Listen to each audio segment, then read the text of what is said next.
श्री गणेशाय नमः। ये राशिफल चंद्र राशि पर आधारित है।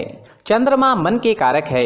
हमारे मन पर जो भी उतार चढ़ाव आते हैं वो चंद्रमा की स्थिति लेकर आती है और इस वजह से चंद्रमा की पोजीशन हमारे रोज के जीवन को बहुत ज़्यादा प्रभावित करती है और इसके अकॉर्डिंग हमारा दिन अच्छा या बुरा जाता है। तो आइए जानते हैं इस दिन चंद्रमा आपके लिए किस तरह के परिणाम ला रहे हैं। इस दिन चंद्रमा की पोजीशन ठीक नहीं रहेगी। चंद्रमा इस दिन 4th हाउस में रहेंगे। इससे आप इस दिन मानसिक तौर पर काफ़ी डिस्टर्ब रहोगे। मानसिक तौर पर डिस्टर्ब रहने के कारण आपके अच्छे भले काम किसी गलत डिसीजन से बिगड़ सकते हैं। इसलिए इस दिन आपको महत्वपूर्ण निर्णय लेने से बचना चाहिए और कहीं निवेश करना है तो जोखिम नहीं उठानी चाहिए। अगर आप निवेश करना ही चाहते हैं, आपको जोखिम उठाना जरूरी है तो किसी विश्वासु व्यक्ति से सलाह मशवरा जरूर करें। इस समय में सिर में दर्द, शिकायत या फिर कामों में मन ना लगने की शिकायत भी रह सकती है। इस दिन ग्रह नक्षत्र उतने बुरे भी नहीं है, लेकिन मानसिक परेशानियां गलतियां करवा सकती है। अगर आप सावधानी बरतते हुए किसी की राय लेकर महत्वपूर्ण कामों को करते हैं तो वो आपके लिए बहुत अच्छा रहेगा। आज आपका व्यापार अच्छा चलेगा, मुनाफा भी अच्छा ही होगा। आपके व्यापार में आप मेहनत करोगे और उसके मुताबिक आपको फल भी मिलेंगे। तो देखा जाए तो व्यापारियों के लिए दिन अच्छा ही है। इस दिन आप शॉपिंग कर सकते हैं, बड़ी खरीदारी भी कर सकते हैं। इन सब चीज़ों के लिए समय अच्छा है। अगर नौकरी पेशा लोगों की बात करें तो नौकरी पेशा लोगों के लिए भी समय अच्छा रहेगा।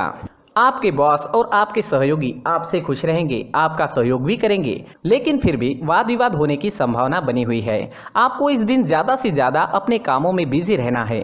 ज़्यादा बातें ना करें, अपने काम से काम रखें तो ज़्यादा अच्छा रहेगा। इस दिन आपको अपने काम के क्षेत्र में कर्म ज़्यादा करना होगा, लेकिन उसका रिजल्ट भी आपके लिए अच्छा ही रहेगा। आर्थिक स्थिति के हिसाब से ये दिन आपके लिए अच्छा है। आपकी आर्थिक स्थिति इस समय में मजबूत रहेगी। इस समय में अगर आप नौकरी ढूंढ रहे हैं तो आपको मन मुताबिक जॉब भी मिल सकती है, लेकिन प्रयास करना पड़ेगा। इस समय में आपको आपके कर्म के ही फल मिलेंगे, बिना कर्म किए फल नहीं मिलेगा। इस समय में जो लोग अपनी जन्मभूमि से दूर हैं उन्हें अच्छे लाभ मिलेंगे। जितना ज़्यादा जन्मभूमि से आप दूर रहेंगे उतना ज़्यादा अच्छा फल आपको प्राप्त हो सकता है। अगर स्टूडेंट्स की बात करें तो स्टूडेंट्स आज थोड़े डिस्टर्ब रह सकते हैं। पढ़ाई में मन ना लगने की शिकायत रह सकती है। मन में कई प्रकार के विचार आ सकते हैं। मन भटकने की भी पूरी संभावना रहेगी। इस समय में हल्का भोजन करना आपके लिए अच्छा रहेगा और अगर तनाव महसूस हो तो 1-2 मिनट तक डीप ब्रीदिंग जरूर करें। इससे तनाव को दूर करने की कोशिश की जा सकती है। दोस्तों, इस समय में अगर मैरिड लाइफ की बात करते हैं तो मैरिड लाइफ बढ़िया रहेगी। एक दूसरे के बीच प्यार बढ़ेगा, अच्छा तालमेल रहेगा, घर में खुशनुमा माहौल रहेगा। दिन काफ़ी अच्छा जाएगा। अगर पर्सनल लाइफ की बात करें, लव लाइफ की बात करें तो लव लाइफ के लिए भी दिन बहुत अच्छा रहेगा। अपने पार्टनर को हमेशा खुश रखने की कोशिश जरूर करें और ध्यान रहे कि आपकी किसी गलत हरकत से पार्टनर को दुख ना पहुंचे। वो रिश्ते असल में रिश्ते होते हैं जहां सच्चा प्यार होता है और जहां सच्चा प्यार होता है वहां खुद से ज़्यादा अपने पार्टनर की चिंता होती है और वो रिश्ते आसानी से टूट भी नहीं सकते और ये चीज़ें अपने आप होती है। आज के दिन आपका स्वास्थ्य अच्छा रहेगा। शारीरिक तौर पर बहुत अच्छा रहेगा, लेकिन मानसिक तौर पर कमज़ोर हो सकता है। इस दिन आप छोटी सी बात पर भी भड़क सकते हैं। आप झगड़ा कर सकते हैं, लेकिन ये चीज़ें तात्कालिक है। इन सब चीज़ों पर ध्यान ना दें, इन्हें ज़्यादा सीरियसली ना लें। थोड़ा ध्यान ज़रूर रखें ताकि आपके हाथ से कोई बड़ा नुकसान ना हो। आज के दिन के लिए सफ़ेद रंग का इस्तेमाल करना आपको बहुत अच्छा रहेगा और 2 नंबर इस दिन आपके लिए लकी साबित हो सकता है। दोस्तों, इस दिन कुछ उपाय करें तो ज़्यादा अच्छा रहेगा। जैसे चंदन या केसर का तिलक अपने माथे पर आप लगाते हैं तो आप शांत रहोगे। झगड़े होने के कोई चांसेस नहीं रहेंगे। दिन काफ़ी अच्छा जाएगा। साथ ही मंदिर में 1 रुपए का सिक्का जरूर डालें और भगवान से आपके लिए और आपके अपनों के लिए प्रार्थना जरूर करें। दोस्तों, प्रार्थना में काफ़ी शक्ति होती है। अपनी प्रार्थना पर हमें विश्वास होना चाहिए। दोस्तों, ये राशिफल चंद्र राशि पर आधारित है, लेकिन कभी कभी हमारी पर्सनल कुंडली में बाकी ग्रहों की पोजीशन कुछ इस तरह की होती है कि आपके राशिफल परिणाम में बदलाव दिख सकता है। इसलिए राशिफल को एक मार्गदर्शन के तौर पर लिया जाए तो ज़्यादा अच्छा रहेगा। दोस्तों, सभी राशि के लोगों के लिए जीवन में आगे बढ़ने के लिए कुछ जरूरी बातें वीडियो में आगे बताई गई है, तो वीडियो आगे जरूर देखें। नमस्कार दोस्तों, व्यक्ति को अपने जीवन में सफल होने के लिए मेहनत के साथ साथ भाग्य का साथ होना भी बहुत ही आवश्यक होता है।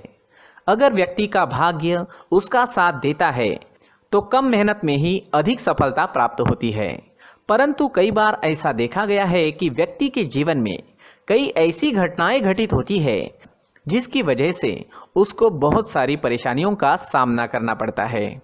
और इस स्थिति में व्यक्ति को बिल्कुल भी समझ नहीं आता कि ऐसा क्यों हो रहा है।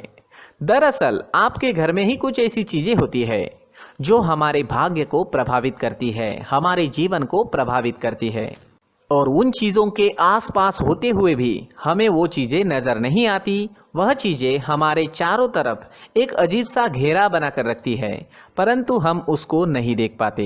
इन चीज़ों से हमारे घर में और हमारे जीवन में नकारात्मकता फैलती है, जिसकी वजह से हमें नुकसान उठाना पड़ता है, जिसकी वजह से हमें भारी नुकसान उठाना पड़ता है। हम पूरी तरह से कंगाल हो सकते हैं। अगर आप कहीं बाहर से आते हैं और अपने जूते चप्पल इधर उधर कहीं भी उतार देते हैं तो ये अशुभ होता है, क्योंकि इधर उधर जूते चप्पल उतारने की आदत की वजह से आपको अपने जीवन में आगे बढ़ने में रुकावटें उत्पन्न होती है। इससे उन्नति में बाधा आती है। इसलिए आप अपने जूते चप्पलों को उनकी जगह पर ठीक प्रकार से रखें। दोस्तों, काफ़ी लोगों को इस तरह की आदत होती है, कहीं से भी बाहर से आते हैं, कहीं भी जूते चप्पल फेंक देते हैं, कहीं पर भी उतार देते हैं। कुछ लोग तो घर के एंट्री के मेन डोर के सामने ही जूते या चप्पल डायरेक्टली उतार देते हैं।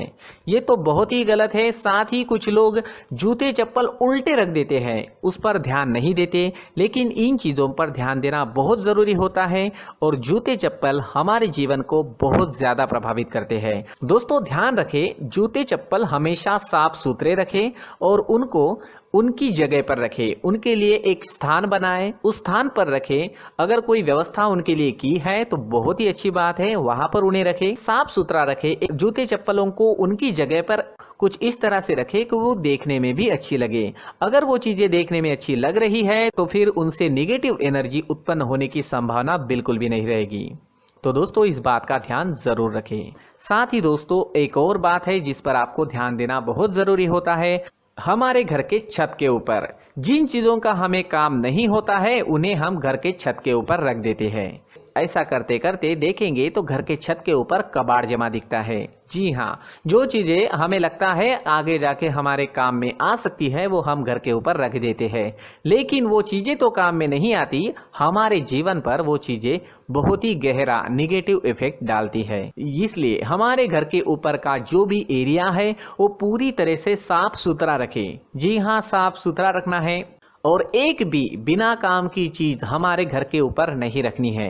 दोस्तों, नहीं तो हम जीवन में मेहनत करते ही रहेंगे और हम जितना पा सकते हैं उतना नहीं पा सकेंगे, क्योंकि ये चीजें हमें कहीं ना कहीं हमारे जीवन में पीछे रखेगी। इस वजह से घर के छत को पूरी तरह से साफ रखें, पूरी तरह से साफ सुथरा रखें, क्लीन रखें। साथ ही दोस्तों, हम हमेशा देखते हैं घर के ऊपर जाने के लिए जो सीढ़ियां हैं, उन सीढ़ियों के नीचे जो जगह होती है वहां पर सामान हमेशा रख दिया जाता है। वो जगह ही ऐसी है कि सामान को खींची लेती है। वहां पर आपको कुछ ना कुछ सामान मिलेगा ही। जिन लोगों को पता नहीं है उनके घर आपको सामान मिलेगा ही, लेकिन जिन्हें पता है वो लोग हमेशा सीढ़ियों के नीचे की जगह साफ सुथरी रखते हैं और एक भी चीज वहां पर आपको नहीं मिलेगी। क्योंकि अगर हम सीढ़ियों के नीचे सामान रखते हैं तो हमारी उन्नति होना बहुत ही मुश्किल है। जी हाँ, सीढ़ियों के नीचे कूड़ा कचरा कबाड़ अगर हम जमा करके रखते हैं, कोई भी सामान रख देते हैं, तो उस वजह से माँ लक्ष्मी हम पर प्रसन्न नहीं होती। माँ लक्ष्मी हमारे घर में आने की संभावना बहुत ज़्यादा कम हो जाती है। तो दोस्तों, इन चीज़ों पर ध्यान रखें। हमारे घर की जो सीढ़ियाँ होती है उनके नीचे की जगह हमेशा साफ सुथरी रखें, क्लीन रखें।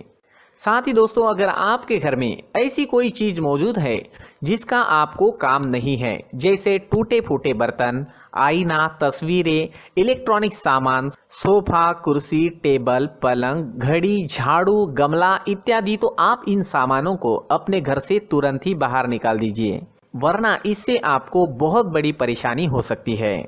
आपको ये चीजें कंगाल बना सकती है। तो घर में ऐसी चीजों का मौजूद होना शुभ नहीं माना गया है। इससे धन की देवी माता लक्ष्मी जी का प्रवेश घर में नहीं होता है। इन चीजों से आपके घर में नकारात्मक ऊर्जा का संचार होता है और जिस वजह से व्यक्ति को मानसिक समस्याओं का सामना भी करना पड़ता है। व्यक्ति के मन में चिड़चिड़ाहट होती है और छोटी छोटी बातों पर गुस्सा आने लगता है। आप जो भी कार्य करते हैं उसमें आपका मन नहीं लग पाता है।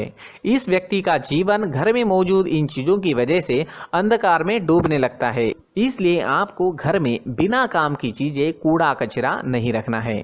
दोस्तों, एक और ख़ास बात है, हमारे घर में मकड़ी का अगर जाला है तो वो बिल्कुल भी शुभ नहीं है। जी हाँ, वो अशुभ माना जाता है।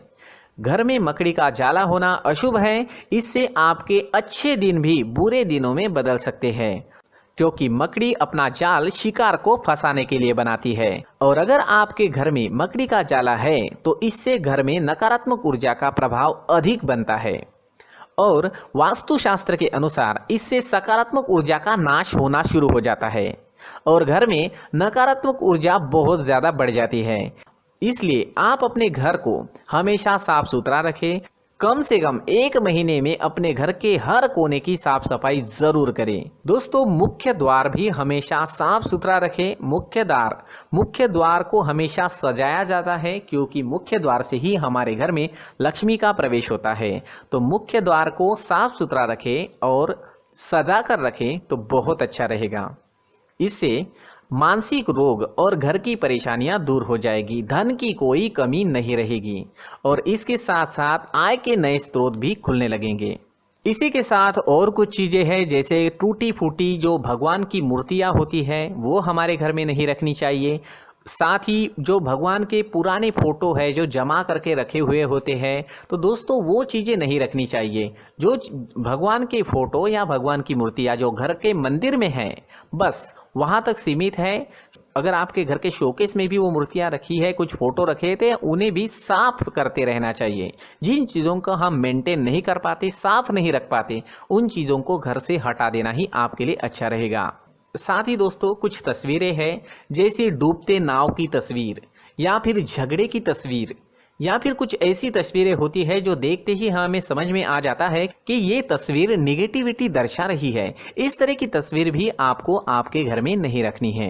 जी हाँ, इस तरह की तस्वीर लगाने से भी हमारे जीवन में उसी तरह की घटनाएं घटित होना शुरू हो जाता है। हर एक चीज़ हमारे घर की हम पर प्रभाव डाल रही है। इस तरह के बदलाव आप आपके घर में ज़रूर करें। धन्यवाद।